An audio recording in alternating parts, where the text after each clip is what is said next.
שלום לכולם, שלום שלמה, מה העניינים? אז אני כבר שנים רוצה לשבת ולדבר איתך ולשמוע קצת על האחים אל-כוויתי. אני רק אציג את עצמי, אני דודו, נכד של דאוד, אני קרוי על שמו. קרוי על שמו, כן. דאוד.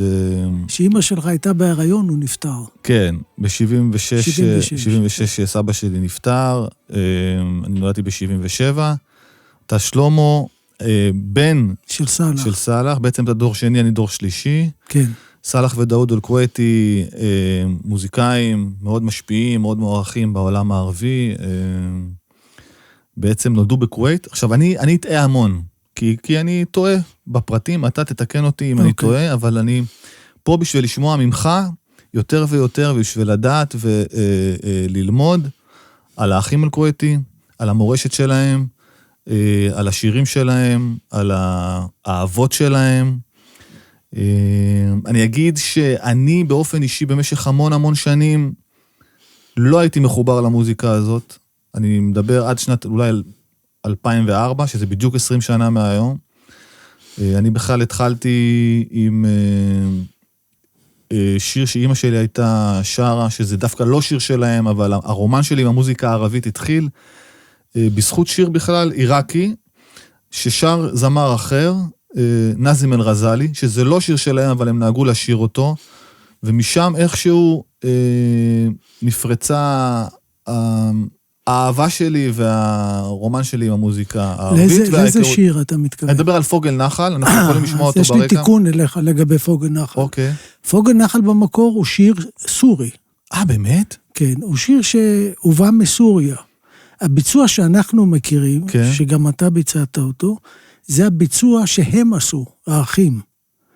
כלומר, הם שינו את הלחן. אמא שלי הייתה שרה בעצם לחן עיראקי. עיבוד.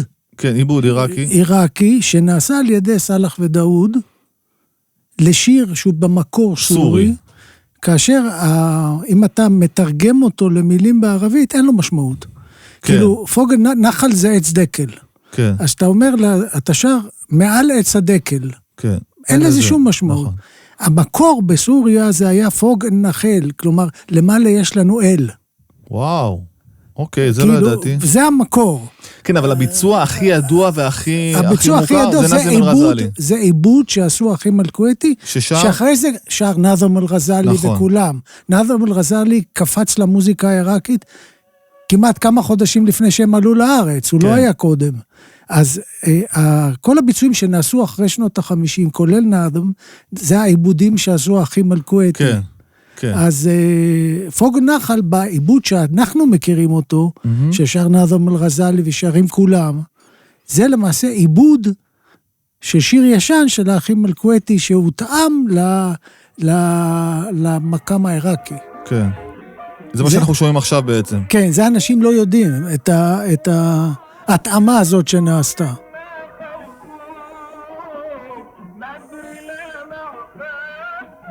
מדהים. זה איזה שנה זה קורה, הדבר הזה בערך, זה באזור? זה עוד קורה בסוף שנות ה-30, 1930, שהם נתקלים בשיר הזה, שהיה מאוד מפורסם בצפון עיראק, כן. ליד הגבול עם סוריה, מגיע משם, לאט לאט חודר על ידי זמרים שבאו להופיע, זמרים סורים שבאו להופיע בבגדד, זה חודר לשם, ואז הם לא כל כך מתחברים למוזיקה הסורית, וסלח ודאוד עושים לו עיבוד חדש, רק עיבוד. כן, כן. עיבוד חדש, ומתאימים אותו למוזיקה העיראקית. מדהים שבארץ, בעצם שווה לציין שיש המון עיראקים, שכאילו אזרחים, תושבים ישראלים שנולדו בעיראק, נולדו בסוריה, נולדו במרוקו, נולדו בתימן, יש פה המון שהגיעו מהעולם הערבי, וכשאני ביצעתי את השיר הזה ב-2004, המון הכירו את השיר הזה, והחידוש שעשיתי לו, כאילו, בארץ, זה קרה, אנשים כאילו שרו את זה, ואהבו את זה, וזה היה מאוד מפתיע מבחינתי, כי אני כאילו בעצם שרתי איזשהו שיר שאמא שלי הייתה שרה לי. ועד אז בכלל לא הייתי מודע לעד כמה החברה שלנו, שכאילו מכירה, כאילו אוהבת את השיר ומתחברת אליו. אנחנו נשמע קטע קטן ממנו.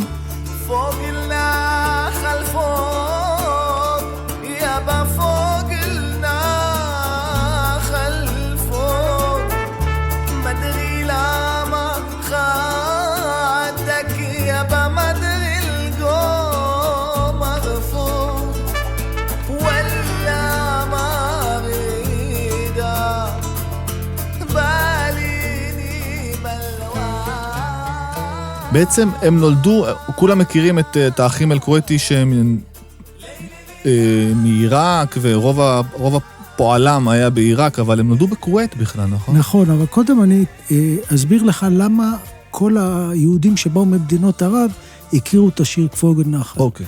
זה בעקבות זה שנאזם אל-ג'זאלי היה הזמר היחידי שפרץ בצורה כזאת שכל מדינות ערב שמעו את השירים שלו, ולא רק בעיראק. כן. הוא היחידי שהצליח לפרוץ ולפרסם את המוזיקה העיראקית במדינות ערב אחרות בצורה מאוד פופולרית. כלומר, כולם ידעו מי זה נאזם אל-ג'זאלי, אם זה במרוקו, אם זה סוג הקול שלו וסוג המוזיקה שהוא עשה, היה מאוד פופולרי, כלומר...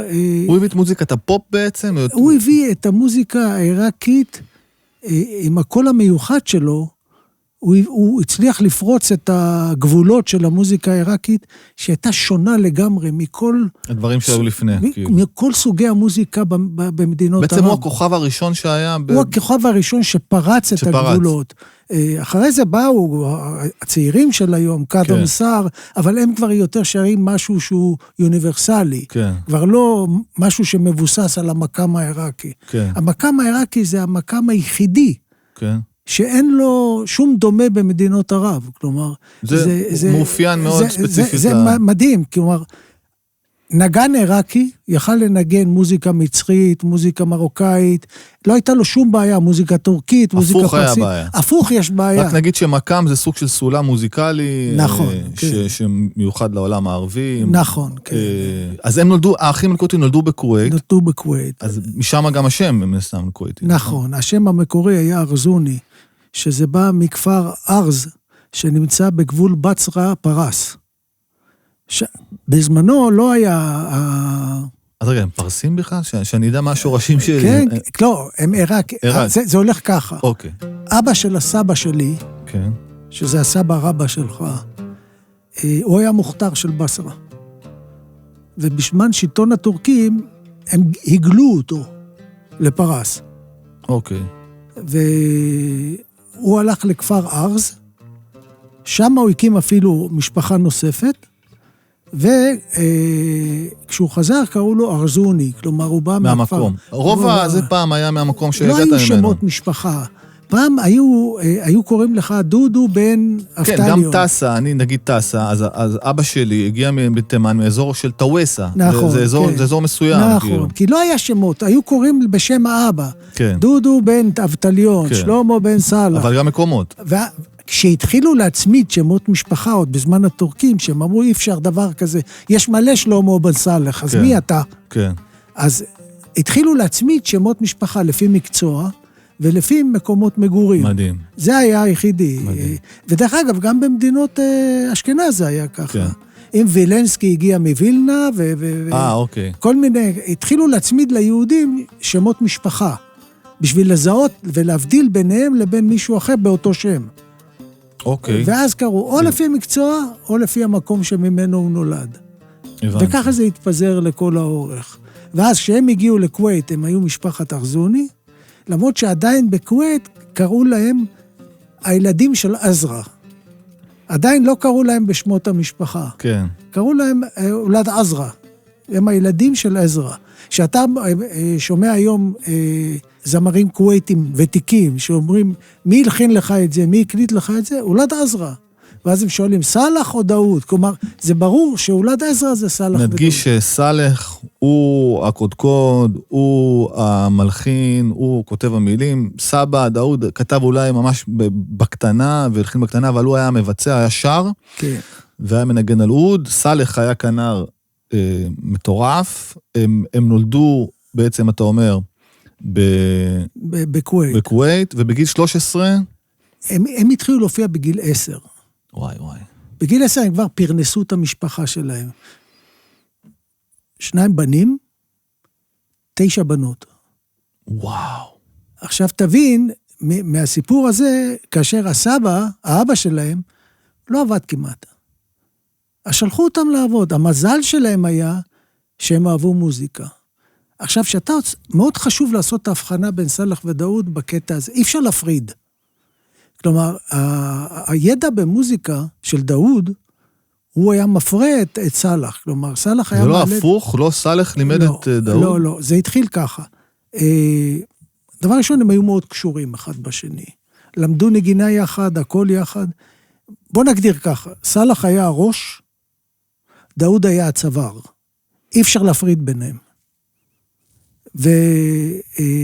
ושסלח היה לו רעיון לשיר חדש, הוא היה יושב עם דאוד.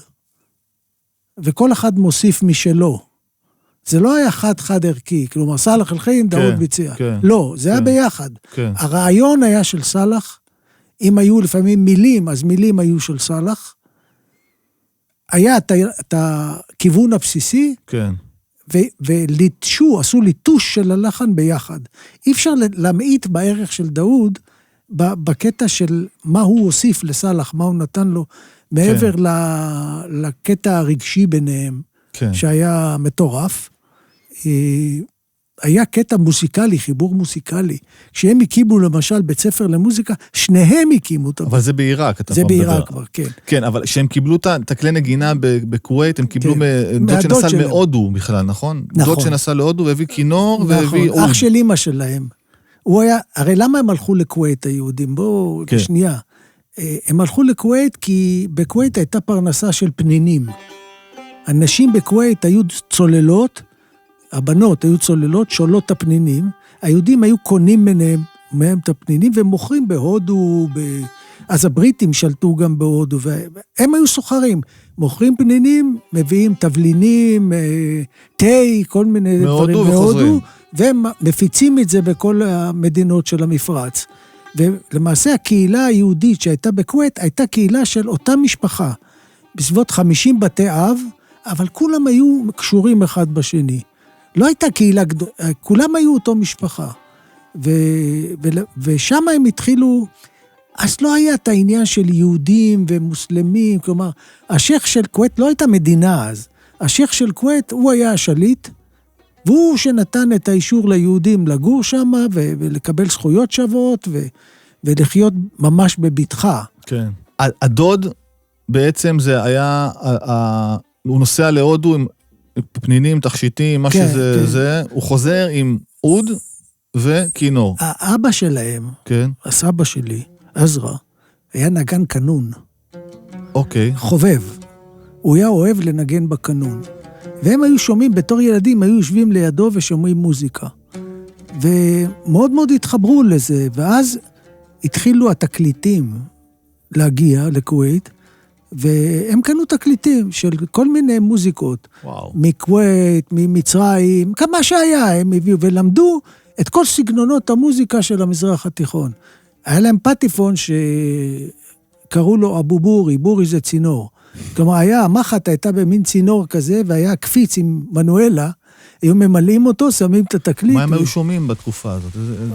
תקליטים בפרסית, תקליטים במצרית, תקליטים במרוקאית, תקליטים בסעודית, כל מיני מוזיקה הם לא היו עדיין מודעים למוזיקה העיראקית.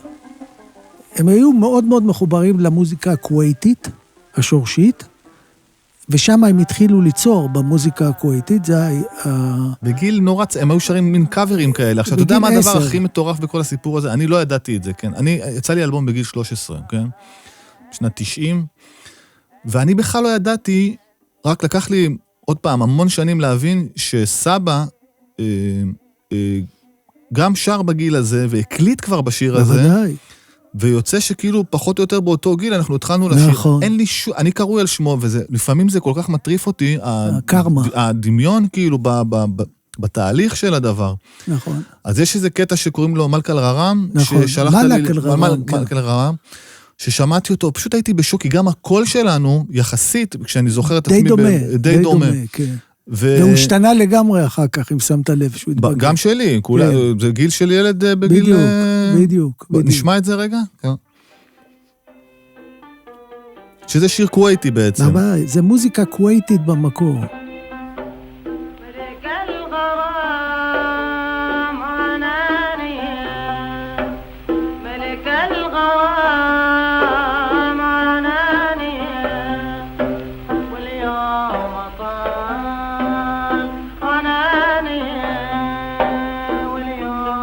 מדהים.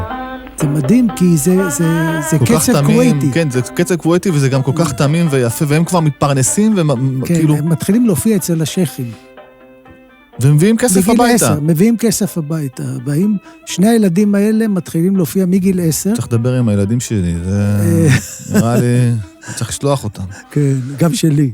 דאוד פעם סיפר לי שהם היו, בתור ילדים, היו באים לאוהל של השייך להופיע, אז שם אתה צריך להוריד את הנעליים בכניסה, וכולם יושבים על הרצפה מסביב. אז הם היו יושבים ליד הפתח. ותמיד שרצו להגיד להם, תיכנסו בפנים, תופיעו באמצע, וזה, תמיד אמרו, לא, נוח לנו, יש פה אוויר.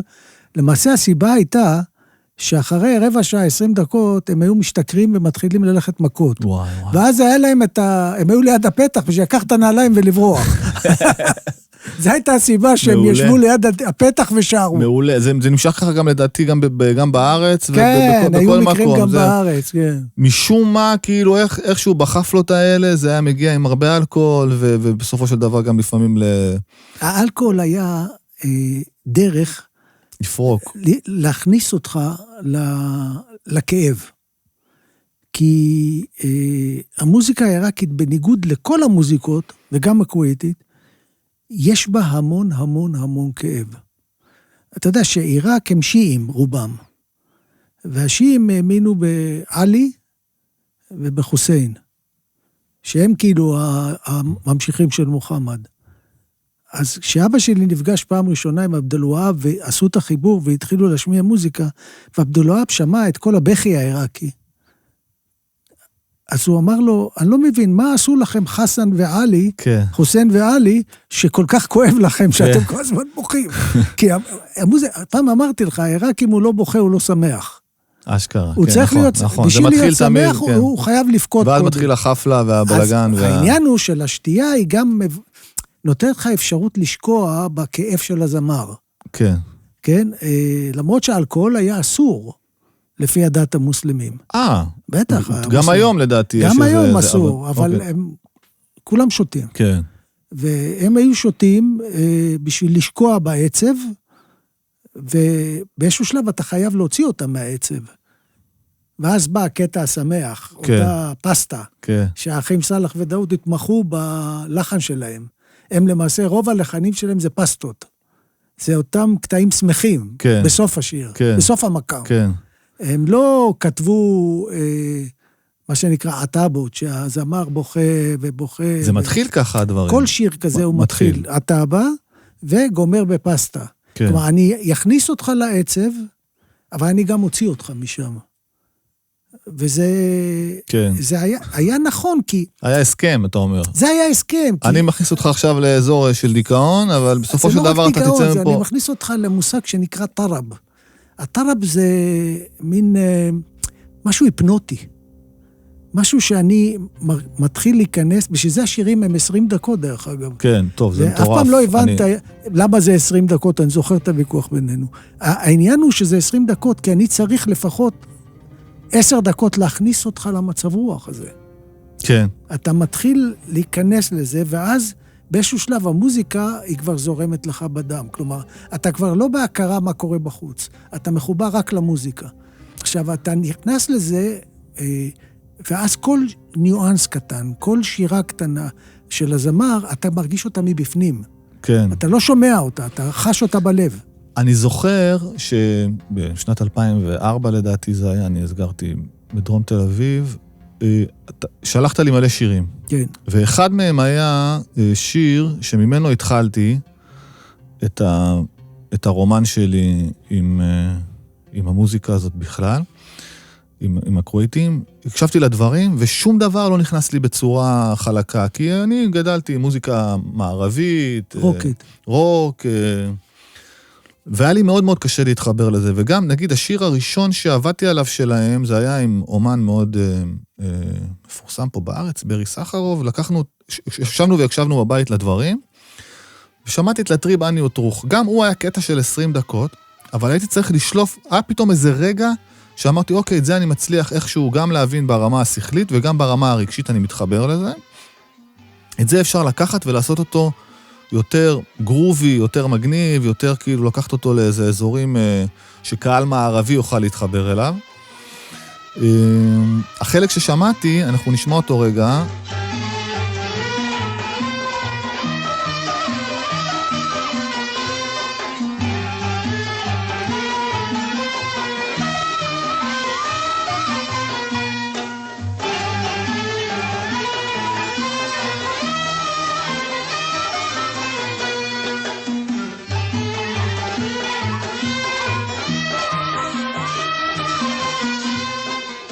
לקחנו את הדבר הזה וחשבנו להכניס לו איזשהו סוג של גרוב יותר מערבי, נקרא לזה, יותר רוקי,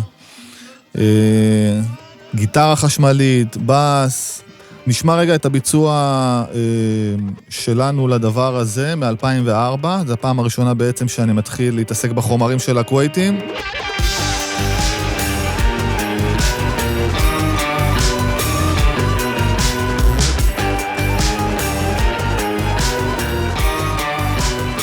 שפה יש כבר גיטרות, יש בס, יש טופים, זה הרבה יותר מערבי וקליט לאוזן.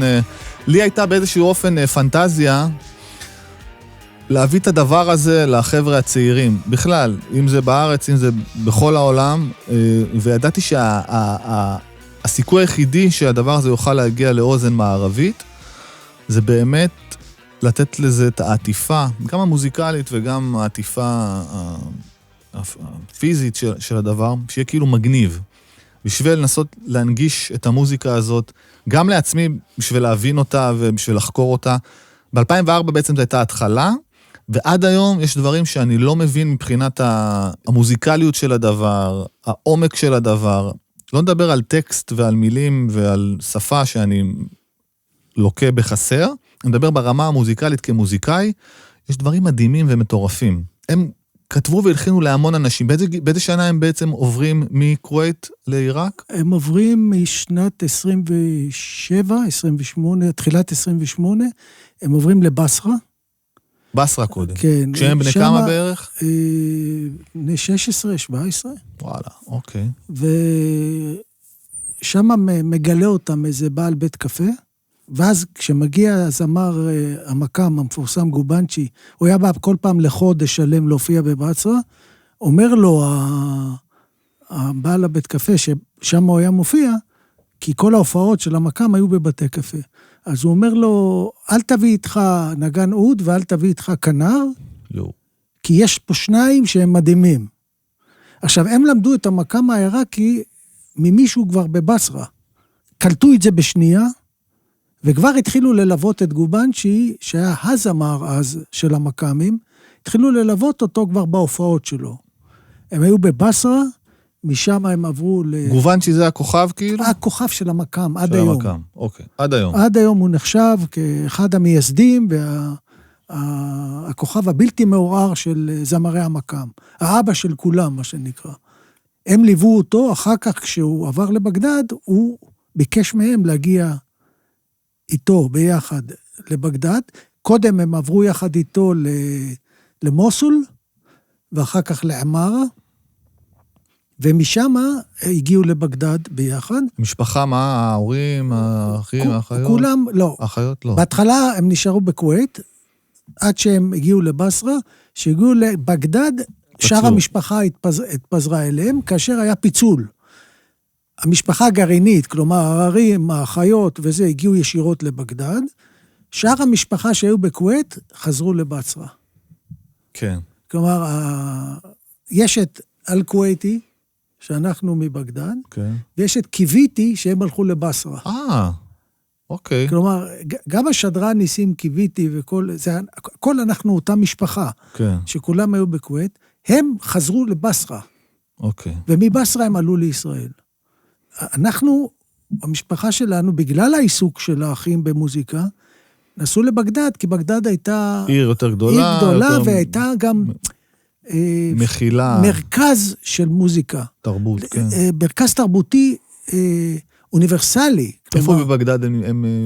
איזה אזור? זה התחיל בשכונה שנקראת בבי שרגי, שם הם גרו. אז ההופעות היו במועדוני לילה. והיה מועדון לילה שנקרא על הילל, שגובנצ'י לקח אותם, הייתה תזמורת ענקית שם, והם התחילו להופיע, ואז הזמרת סלימה מורד, שהייתה אום-כולתום של העיראקים, הייתה לה בעיה, כי היא כל הזמן ביצעה שירים של אחרים. לא היו מלחינים חדשים. היה מלחין יהודי בשם עזרא אהרון, שהלחין שיר אחד בשנות ה-30, כן. ועזו מזה פסטיבל. פתאום בא סלח, וסלימה אומרת לו... תכתוב לי, תביא לי משהו. אתה יכול לכתוב לי? תוך שבוע הוא כתב לה 10 שירים. מדהים. זה פשוט מדהים. רגע, סלימה מורד זאת ששרה את דובו תפאטר? דובו תפאטר וכל השירים שלהם. הוא כתב את זה לה בעצם. לה, הכל זה לה, כן. אנחנו נשמע רגע את דאוד וסלימה שרים ביחד את דובו תפאטר. נשמע את המקור, ואז נשמע את הביצוע של נינט.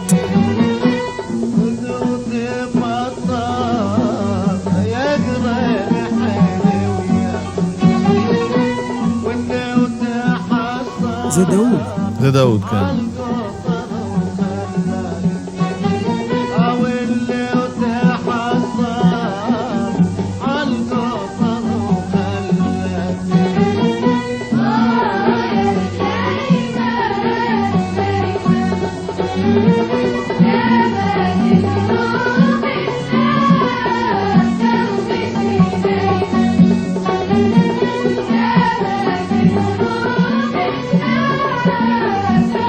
זה גם, לקחנו את זה, את השיר,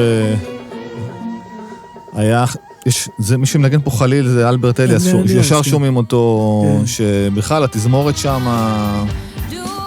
נשמע ברקע את הביצוע של נינט, ונדבר רגע על התזמורת, שהם הקימו בעצם שם, את התזמורת הראשונה של רשות השידור. לא בארץ, אני מדבר של רשות השידור בבגדד, בשנת 36. שזה קורה בעצם בערך באותו זמן? זה קורה כמה שנים כבר יותר מאוחר. השיר הראשון שהם הלחינו היה גלבק סחר ג'למוד. גלבק סחר. זה היה השיר הראשון שבו שיגע את כל הקהל בעיראק. למה? כי זה היה חיבור של כמה סוגים של מקאמים. מה שסלח עשה, החידוש העיקרי שלו, וזה כל הזמן הוא טען, זה להרגיל את האוזן למוזיקה העיראקית החדשה, שהוא נחשב המייסד שלה, כן. זה לקחת קטעים מוכרים מכל מיני סוגי מקאם, לחבר אותם, שזה לא יישמע זר לאוזן העיראקית. כלומר, זה חידוש של משהו שהם שמעו כבר פעם. כן, כן, אני מבין על מה אתה מדבר. והוא עשה את זה לאט לאט, לאורך שנים. כל פעם הוא הוסיף עוד משהו, והוסיף עוד משהו. הוסיף צ'לו, שלא היה קיים. כן. הוסיף פתאום כינור, שלא היה קיים. אתה מבין? כי זה התחיל הרי מצ'אלרי בגדד. כן. צ'אלרי בגדד נקראו, זה נקרא צ'אר, בפרסית זה 4. הם היו להקה של 4 כלים, שליוו את הזמר מקאם. כלומר, הסנטור, שזה היה, המטרים היו מברזל, מסוג של נחושת, והיה מנגנים את זה עם פטישים כאלה, כן. והיה את התוף שקבע את הקצב. שסנטור זה גם הגיע מהודו בכלל, נכון? מפרס. מפרס סנטור? הסנטור הוא הגיע מפרס. אוקיי. והג'וזה זה היה משהו מקומי, עיראקי, שבכל מדינה אחרת היה גם, אבל בנוי, התיבת תעודה הייתה בנויה ממשהו אחר. הג'וזה בעיראק הייתה מאיגוס קוקוס, כן, התיבת תעודה, כן, שלו. 4 הכלים האלה, צ'אר, בפרסית זה 4, זה היה, בזה קראו להם צ'ארלי בגדד, כלומר... זה משם מגיע. זה בא מהמילה צ'אר, 4 בפרסית. הפרסית הייתה מאוד שלטת בעיראק, הפרסים שלטו שם הרבה שנים. המילה בגדד זה מילה עיראקית, ברדד, זה העיר התחתית בפרסית. וואלה. כן, הם שלטו שם שנים, הפרסים. סבא שלך שלט בפרסית בצורה, בניגוד לסלח. סבא שלך ידע פרסית שוטף. אשכרה. שוטף. הוא דיבר פרסית שוטפת. כי אבא שלו ידע פרסית טובה, ודאוד מאוד אהב את השפות, הוא אהב לקלוט שפות. הפוך ממני לחלוטין, אני כל כך גרוע, אם זה אפילו באנגלית, אני לא מדבר על עיראקית. הוא היה... אני בכלל התביישתי שהייתי שומע את אמא שלי מדברת, כאילו שבשכונה וזה, זה היה כאילו, אתה יודע, גדלנו לתוך איזה משהו אחר, אנחנו גדלנו להיות מערביים, בשכונה היו מכל המקומות, הגיעו, אם זה מרוקו, אם זה עיראק, אם זה סוריה, אם זה תימן, אם זה... מכל המקומות כאילו במדינות ערב הגיעו, וכולם התביישו ורצינו להיות ישראלים, רצינו כאילו רוק אנד רול, לדבר, לזה, ורק בגיל מאוד מאוחר, הדברים פתאום, אתה יודע, אתה מחפש את הזהות שלך ולדעת מי מו, מי נגד מי, מה נגד מה, ואתה גם, אני חושב שבשנות ה-70, אתה לא היה לך... בחיים לא, אני לא התחברתי למוזיקה הזאת. לא התחברת? לא התחברתי, לא הייתי מוכן לשמוע את זה אפילו, כלומר, אני גדלתי בדור של... לזפלין, של סגול כאש, זה היה הלחם והחמה שלי. אבל היית לוקח אותם להופעות? הייתי לוקח אותם להופעות, אבל אף פעם לא התחברתי למוזיקה הזאת. מתי זה התחיל? שוב פעם, בגיל יותר מבוגר, שפתאום התחלתי... אתה מחפש ושורשים, ופתאום אתה מבין מה זה, ואתה מתחבר לרוח של זה, ולנפש של זה, ואתה מתחיל פתאום ככה להרגיש את החיבור, אתה מחפש את השורש, אתה... אני עברתי את אותו תהליך שאתה עברת. ואני חושב שאני עדיין עובר אותו. כן, מה שמוזר זה שדווקא בתקופה כל כך קטסטרופלית מבחינת האזור בכלל כולו וזה, אנחנו עוד יותר ועוד יותר מתחברים למוזיקה ולמוזיקה ערבית, למרות שכביכול יש מצב לא אופטימלי מבחינת הגבולות ומבחינת מה שקורה. ניסו למחוק אותה, כלומר, ניסו להנחיל לנו בשנות ה-50, אבא אבן אומר את זה בסטנוגרמה שכתובה, של ישיבת ממשלה, שצריך להגיד להם שתרבותם אינה תרבותנו. צריך למחוק את התרבות שממנה הם הגיעו, ולהעניק להם את התרבות המערבית, והם עבדו בכיוון הזה, כלומר... לא, אבל תחשוב איזה זרות זה תחושה שמצד אחד אומרים לך הממסד רוצה למחוק את התרבות הזאת, מצד שני גם מדינות ערב לא ממש מוכנות לקבל אותך באותו רגע, את התרבות שלך ואת המוזיקה שלך. פה בישראל זה נחשב מוזיקה של האויב, כן. במדינות ערב זה נחשב מוזיקה של האויבים גם כן, של היהודים, ואז נמחקת גם פה וגם פה. כן. וזה היה סבל נוראי בשבילהם, רק אנחנו מקדימים את המאוחר, נכון, אבל זה היה סבל נוראי. 90, כן. זה לא, זה התחיל משנות ה-60. שנות ה-60. זה היה סבל נוראי בשבילהם, ממש סבל נוראי בשבילהם. השיר הראשון שמלחינו בבגדד לסלימה, נקרא גלבק סחר ז'למוד, דיברנו על זה, וזה היה השיר הכי פופולרי בעיראק. ואז, בשנת 31 הגיע כולתום לעשות הופעה בעיראק, והיא ביקשה לבצע שיר עיראקי בהופעה. ואז סלח וסלימה ישבו ולימדו אותה... את השיר הזה? את השיר הזה.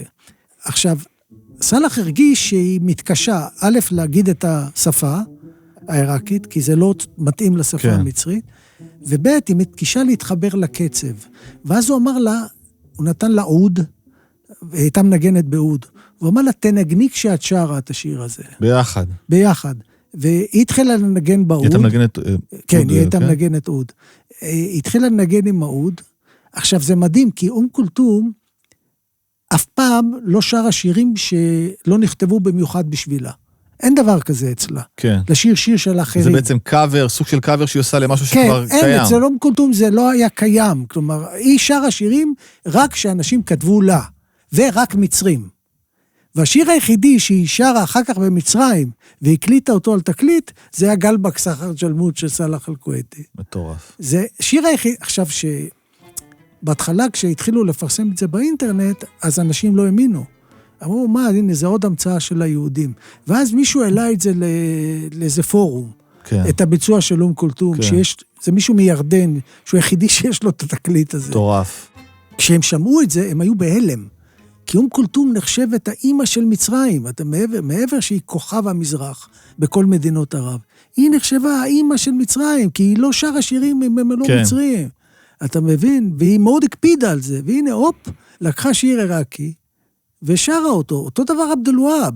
עבדולוהב הלחין רק שירים בסגנון המצרי. הוא היה מין סלח, כלומר... כן, מצרי. הוא מצרי, הוא חידש המון, והכניס קצת מוזיקה מערבית, כי הוא במקור שלו היה נגן אופרה. אתה חושב שסלח בעצם לקח את זה יותר לכיוון מערבי, או... כן. כן. כן. עובדה שהוא ערב ולס, הוא ערב כלי נגינה שלא היו, הוא נתן לזה גוון קצת יותר בינלאומי, כלומר, אבל זה לקח 15 שנה, עד שהוא הרגיל את העיראקים לסגנון אחר. כן. ואז הם לא קמו נגדו, כי זה היה כאילו תהליך מאוד מדורג, לאט לאט, כל פעם הוא הוסיף עוד משהו, עוד סוג של מקם שלא היה קיים, שהוא יצא ממקם, הוא הוסיף תת מקם למקם קיים. כן. וזה זה לא יעזר. המקם הזה שוב פעם רק תגיד את השם של המקם? למשל, מקם למי. למי, כן. המקם מכיר את זה מסמאי למי שיש נכון, מסמאי למי שיש לסלח. המקם הלמי יש שבט בדואי שנקרא בני לם, שהם היו נוודים. והם ביצעו את הסוג הזה של המוזיקה. טורף. וסלח, יחד עם גובנצ'י, שמעו את השבט הזה שמנגן כשהם עברו את בסרה, בדרך לפרס, והם פשוט הוקסמו ממנו. ואז גובנצ'י אמר לסלח, בוא נעשה משהו כן. שהתבסס על המקם הזה. זה מקם שלא היה ידוע באף מקום. זה פשוט כמה תשוקה ורומנטיקה למוזיקה. וזה מדהים שהמקם הזה הגיע למצרים, עבדולוהב הגיע לעיראק בשביל ללמוד את המקם הלמי. אז שאלו אותו, כל המאזינים, הרי זה מקם למי עיראקי. איך אתה אומר, כן, למדתי את זה מסלח אל-כוויתי. יש לי את הרעיון הזה, כן. שהוא אומר את זה. כלומר, הם היו מאוד בקשר. הוא לימד אותם מקם מצרי שלא היה קיים אצל העיראקים, שקרא מקם זנג'רן, כן. והם לימדו אותו את המקם הלמי. כלומר, וסלח הלחין שירים לפי המקם הזנג'רן, שאחד השירים הכי מפורסמים למקם הזה זה אדמון סף מנק, כלומר זה לא... אדמון סף מנק, זה לא פייר מצדך. כן. כי הזמרים בעיראק, מכיוון שהזמרות היה כאילו לא מכובד. לשיר להם. לשיר, אז הזמרים ביצעו את השירים כאילו הם זמרות. כן, כגבר אל גבר בעצם, שר לגבר. כאילו האישה שרה. כן. אתה מבין? הוא כאילו, הוא שר מעמדה של אישה. כל האל-הג'יר וכל זה, זה כאילו האישה שרה למשפחה. כן. או האישה בוכה בעצם הוא כל הזמן חשב כמו אישה, בכתיבה ובכלל באמירה. האישה אומרת, חדרת שי זה, האישה עושה את התה. כן. האישה משרה את זה, אבל הגבר מבצע את זה במקומה. כן. הנושא הוא מדבר כמו אישה. אנחנו נשמע רגע את יאנה בעט אל ריחן מהאלבום הראשון שיצא מ-2010, קראו לו הכווייטים, שזה בעצם ביצוע לשיר... סלח הלחין אותו, זה באיזה שנה בערך מדובר? סוף שנות ה-30, תחילת שנות ה-40. כן, שזה בעצם שילוב גם של ההקלטה, באלבום יש שילובים גם של ההקלטות המקוריות בתוך השיר עצמו ובתוך ההפקה והעיבוד שעשיתי ביחד עם, צריך לציין, ניר מימון, הגאון. כן. כן, אז בוא נשמע רגע את יאנה בעט אל ריחן מתוך האלבום הראשון. שזה כבר עם גיטרות, מצד אחד שומעים את סבא ואת הכינור של סלח.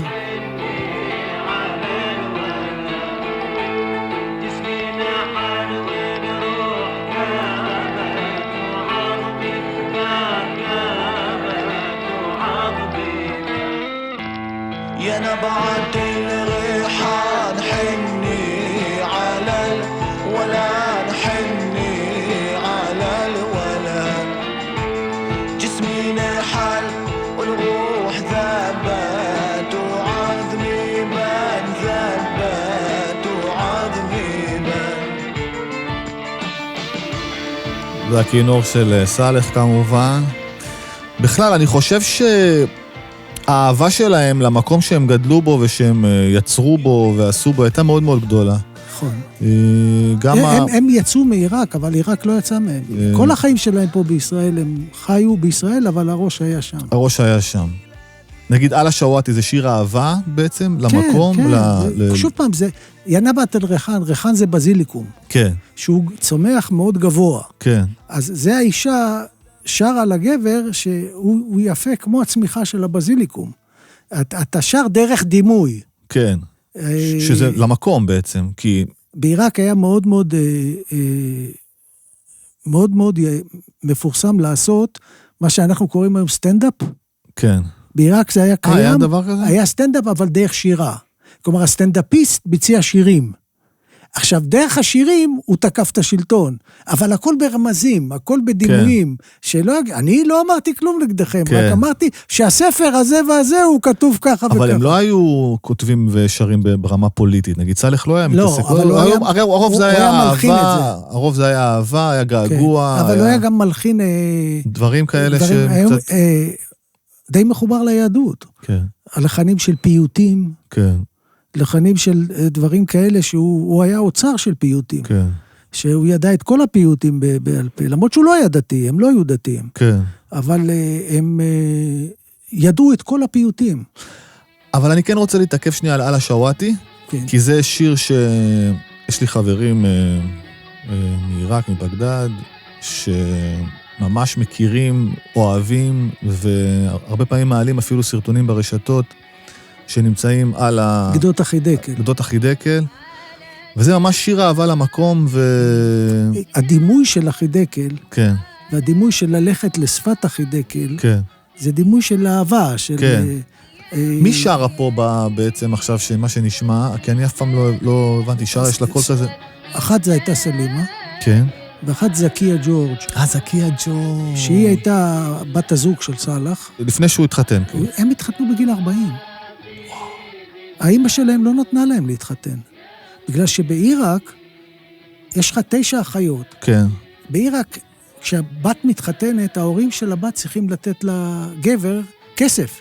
זה לא הפוך. מי שנולדה לו בנות היה דופק את הראש בקיר. כי הוא היה מבין שהוא צריך להכין חבילה עכשיו, אתה מבין? רק נציין שלדאוד, סבא שלי, היו 6 בנות. אוקיי. סתם. אבל אם זה היה בעיראק, הוא היה... היה פשוט רגל. זאת מי שרה זקיה? זאת זקיה. זקיה.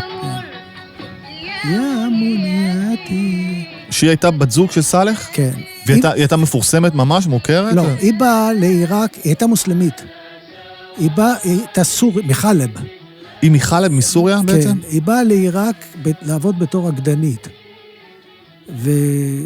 וסלאח זיהה ניואנסים בקול שלה, שא' הוא התאהב בה. שזה חשוב. והיא באה ולא אמרה שהיא מוסלמית, היא אמרה שהיא נוצריה. בגלל זה היא קראה לעצמה זקיה ג'ורג'. ג'ורג' זה שם נוצרי. כן.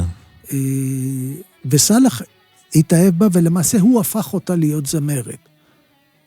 למעשה הוא השקיע בה, כן. הוא קשב וכתב לה שירים מיוחדים. סלימה לא התבאסה? מאוד התבאסה. אוקיי. מאוד התבאסה, אבל לא הייתה לה ברירה. כן. כי באותה תקופה, באותם שנים, אני מדבר איתך שנות ה-30 וה-40, לא היו מלחינים אחרים. כלומר, כל זמרת שרצתה על שיר, סלאח הלחין לה. כן. אז הוא הלחין לא רק לסלימה, הוא הלחין לכולם. תשמע, זה הספק מטורף, הוא כל יום היה מלחין. זה היה הקשרוול, אתה יודע. אמא שלי מספרת שהוא יושב בשירותים, ואומרת, תביא דחוף, תביא לי עט ונייר. מדהים. כי באותו כל רגע... הזמן, זה כאילו דרך חיים, זה המוח כאילו כל הזמן עסוק בדבר הבא. אחת הסיבות זה שהוא בעצמו לא העריך את מה שהוא עשה. כן. זה היה לו כל כך קל. כן. שהוא לא הבין את המשמעות של, מה, אני מלחין 10 בשבוע, כלומר, אין לי בעיה, להגיע ל-800-900 שירים, לא, אין לו, באה הזמרת הזאת, רצתה 3 שירים, קחי, באה הזאת, רצתה, לא היה את המושג של... אבל כל היום היה בזה, הוא היה או מנגן, זהו. או כותב ומלחין. או כותב ומלחין, או מנגן, והם היו... ועבודה פרנסה, כאילו, לא היה תמלוגים, נגיד, לא היה תמלוגים, לא היה אקום, לא היה כלום. חפלות, תכלס. חפלות, זה היה פרנסה. המועדוני לילה, זה היה פרנסה. שלהם היה מועדון, וזקיה במועדון? כן, זקיה הייתה שרה במועדון, הוא היה חי איתה הרבה שנים, ודאוד היה חי עם נרג'ס, נרג'יס? את זה תספר לי קצת. הם היו ממזרים שניהם, נכון? הוא היה עקוד. בגדול הם היו... דאוד היה משהו. יותר מסלח? דאוד היה מביא את הזמרים למועדון לילה. והזמרות. אוקיי. הוא נסע למצרים. כן. היה זמר במצרים שנקרא עבד אל-מוטלב. עבד אל-מוטלב. ואשתו, הוא זמר ידוע, מוכר, ואשתו קראו לה נרג'ס. עכשיו, הוא ואשתו באו להופיע במועדון של סלח. עכשיו, בבגדד. בבגדד. עבד אל-מוטלב מספר את זה ברעיון, שדאוד אל-כוויתי בא, ולקח אותם להופיע בבגדד, ואז הוא השאיר את אשתו וחזר למצרים, כי דאוד לקח את אשתו. זה סבא שלי, כן? עכשיו, מה שמדהים, שלנרג'ס הייתה בת, והיא כל פעם שהיא באה לבית של ההורים של דאוד, לסבתא שלנו, אז היא אמרה שזאת אחותה, היא לא אמרה שזאת הבת שלה. שחס וחלילה, הסבתא לא... שתבין, דאוד, הוא היה חולה על אמא שלו, הוא מת על הקבר שלה. כן.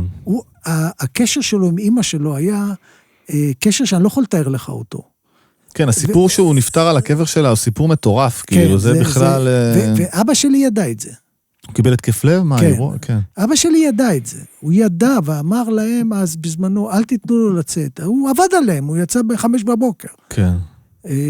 אבא שלי הרגיש שזה הולך להיות משהו. עשו שידוך, והאמא שלו אמרה לו, נו, אז מה? אמר לה, אל תדאגי, אני מביא לך משרתת. וואי. אתה מבין? זה להגיד דבר כזה על האישה שאתה הולך להתחתן איתה. אוי. תראה, יש שיר, שלדעתי השיר הכי כואב ומרגש, שקוראים לו אל-הג'ר. כן. תספר לי קצת על השיר הזה. אתה יודע שפעם כשהיו מתחתנים, האישה הייתה באה לחיות בבית של האמא של החתן. כן. זה היה הנוהג. כמו שאמא שלי התחתנה וסביחה התחתנה, אז באו לחיות בבית של סבתא שלי, כן. של תפחה. היא הייתה שולטת בבית. אל-הג'ר זה סיפור על אחת שעוזבת את הבית הזה. והיא כואב לה עזיבה. אני תמיד חשבתי שזה על מקום, שזה על פרידה ממקום דווקא. זה מדהים, טקסטים וזה בכלל זה אגדה אורבנית. זה סיפור על מישהי שעוזבת משפחה. כן. ואומרת למשפחה הזאת שסבלתי מכם המון. כן, אנחנו שומעים את זה ברקע עכשיו כל הזמן. כאילו, סבלתי מכם המון, אבל אני לא יכולה בלעדיכם. הבנתי. שהיא בוכה על העזיבה, ובאמת כמה שסבלתי אצלכם, אבל אני לא יכולה להפריד את הנפש שלי מהנפש שלכם. כן, אז אתה אומר שהמשמעות שאני נתתי באלבום האחרון לאל-הג'ר, בכלל הייתה, וואו. זה אגדה אורבנית. כן, זה נכתב ב-38. וזה יכול להתאים גם. זה מה שיפה בשירים, בשירים כל אחד לוקח כי ברגע שאתה אומר אל-הג'ר, זה גם הגירה מהמדינה. נכון, הגירה. אז זה כמו שזה שמהגר אומר למדינה, אני לא יכול להתנתק ממך למרות שסבלתי אצלך. אז אתה יכול, זה ממש אחד לאחד, כן? שזה האנשים טועים וחושבים של אל-הג'ר, והאל-הג'ר נכתב 12 שנה קודם. נכון. נשמע טיפה.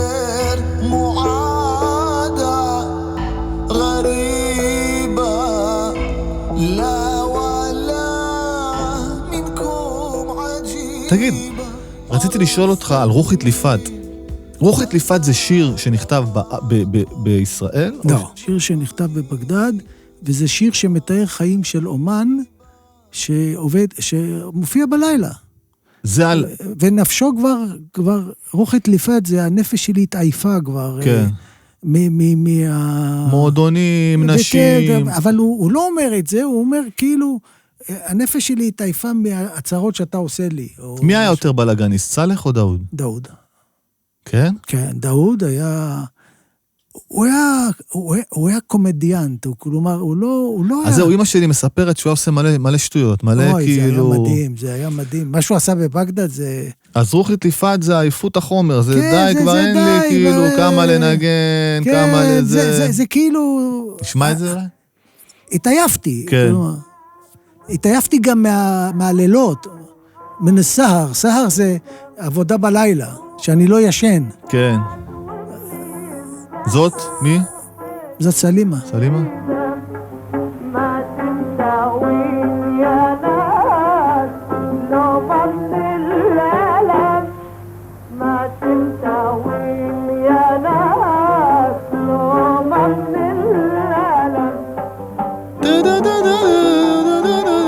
זה קטע מערבי. מה? זה כבר קטע שהוא קצת מערבי. לגמרי, גם זה ואלס. זה ואלס, בדיוק. אתה מבין? זה עשינו באלבום הראשון של הכווייטים, שזה לדעתי בין השירים הראשונים שהתחלנו לעבוד עליהם של הכווייטים, של האלבומים האלה. תבין איך אני נכנסתי לתוך הקטע הזה. היו כמה דברים שהיו ברורים לנו בתור ילדים. א', שהם היו מאוד מפורסמים בקרב הקהילה העיראקית. כל העיראקים הכירו אותם.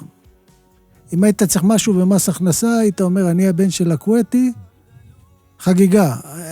מוחלים לך על כל החובות, כי כל מס הכנסה היו עיראקים. גם היום. כן, אבל אז היית עובר בפרוזדור, צועק יחזקאל, מכל חדר היו יוצאים שניים. כאילו, ידענו שהם מפורסמים, אבל לא ידענו עד כמה. והם אף פעם לא סיפרו מה מערכת היחסים שלהם עם המלך, אף פעם הם לא דיברו על זה. כן. לא דאוד ולא סלח. ואז כשאני, בשנות ה-90, שהעיראקים פלשו לכווית, והממשלה הכוויתית ברחו, ואני בתערוכה בלונדון של איזה מזון, יושב בראיון עם עיתונאי, ואז אני רואה שיירה שיורדת במדרגות של מלון ריץ, ואדם מאוד מבוגר, עם גלביה לבנה, אתה יודע שהוא משהו מארצות המפרץ, ואחריו שורה, ואני ככה, אתה יודע, במין תמימות כזאת, שואל את העיתונאי, תגיד לי, אתה יודע מי זה? הוא אומר, אני חושב שזה שר המסחר הכוויתי, כי הדובר של השגרירות, אני מזהה אותו. ואז אני מבקש ממנו דבר פשוט. אם אני יכול לדבר איתו, אם הוא יכול לדבר עם הדובר, כי השם משפחה שלי זה על כוויתי, אם אני יכול לדבר עם השר הזה. עניין של הברקה של רגע. ואז הוא קורא לדובר, הדובר בא ושואל אותי באנגלית, בי אתה? אמרתי לו, תראה, אבא שלי נולד בכווית, סלח על כוויתי, איך שאמרתי את השם סלח על כוויתי, הבן אדם נדלקו לו הפנסים. אבל הוא לא היה בטוח. הוא הלך, ודיבר עם הבן אדם, והבן אדם ככה יושב ומסמל לי עם היד לבוא, ואני עומד לידו והוא יושב. והוא שואל אותי, הבן של מי אתה? בערבית. כן. אמרתי לו, של סלח על כוויתי. אז הוא שואל אותי, סלח על כוויתי, המולחן? המלחין? המלחין. אמרתי לו, כן. פתאום הבן אדם קם ואני נרתעתי אחורה. כי זה קטע... וואו. אני ממש הלכתי צעד אחורה, והוא מתקרב אליי ואני הולך אחורה. ואז אמרתי, רגע, אני אעמוד, מה יכול להיות? והוא בא, והוא מחבק אותי, ומתחיל לבכות. בן אדם בן 80, בכי תמרורים. הוא אומר לי, אתה יודע מי זה אבא שלך? אתה יודע בשבילי מי זה? מסתבר שהם היו... כן. חברים, עוד בכווית, בתור ילדים. הוא היה הבן של השליט. ואז הוא מספר לי משהו שלא ידעתי. הוא מספר לי שאחי הבכור נקרא על שם אבא שלו. הוא יודע משהו שאני לא ידעתי. כן. ואני מתקשר לאמא שלי מלונדון, ושומע, תגידי אמא, זה נכון שאחי הבכור קרוי על שם השושלת הסבח, הכווית? היא אומרת, כן. אני רוצה שאנחנו עוד מעט לקראת סיום, אני רוצה רגע להגיד משהו על אלבום אחרון שעשיתי שהוא כולו מושפע מהאלבומים של הכוויתים, שזה אלבום שעשיתי ביחד עם ג'וני גרינווד, ולקחנו שירים, גם שירים שיר אחד של סלח ודאוד, וגם מכל העולם הערבי בכלל, וזה היה מדהים לראות את השפה המוזיקלית, שהיא מחברת והיא אוהבת והיא מקבלת, מוזיקה זה דבר באמת, זה נס שקיים הדבר הזה, כי הוא יכול לעשות כל כך הרבה פלאים, ואחד השירים שהתחלתי לעבוד על האלבום הזה, זה שיר מהאמירויות. עכשיו, כל שיר שלקחנו, בעצם זמר ממקום אחר במזרח התיכון. ובעצם זה יצר מיקס שהמזרח התיכון, זה משהו אחד, שכולם מושפעים, כמו שאתה אומר, מפרס, מזה, השפעות, שהכל כמעט אותו דבר, השפה היא מאוד דומה.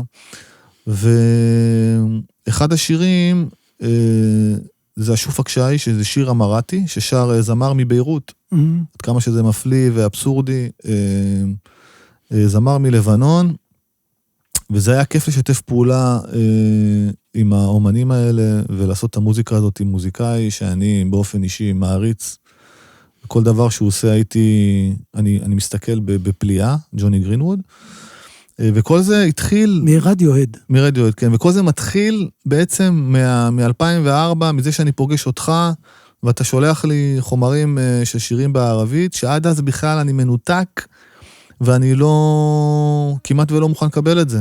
אני מנסה לשכנע אותך שנים כן, קודם. צריך להודות שאתה מתקשר אליי הרבה פעמים, ואני אומר, וואלה, זה עכשיו משגע אותי, המוזיקה הערבית הזאת, מה אני צריך את זה עליי? אני אשמע את השופק שי ברקע. أشوفك شيء وانت شيء آخر حبيبي جل من صور جمالك أشوف الكون في عيونك. שלמה, קודם כל מיליוני תודות לך על זה שבאת להיות איתי פה ולספר את כל הסיפורים. יש עוד המון סיפורים שנמצאים בתוך הספר.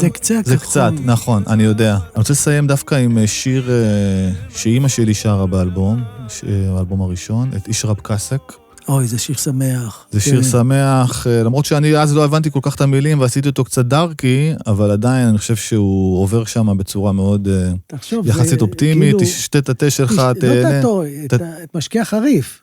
זה לא, אישרב קאסה, תשתה את אוקיי, נכון. זה הוויסקי, אישרב קאסה, קאס זה כאילו, זה כוס שלך, כן. אבל כוס וויסקי, לא תה. תשתה את הוויסקי ותהנה תקשיב למוזיקה, ומוזיקה זה הדבר הכי חשוב שיש, והכי חזק שיש, והכי משנה שיש, והכי מחבר שיש, זה יכול להיות גשר בין כל העמים. המוזיקה היא תמיד גשר. אמן, אמן. יאללה.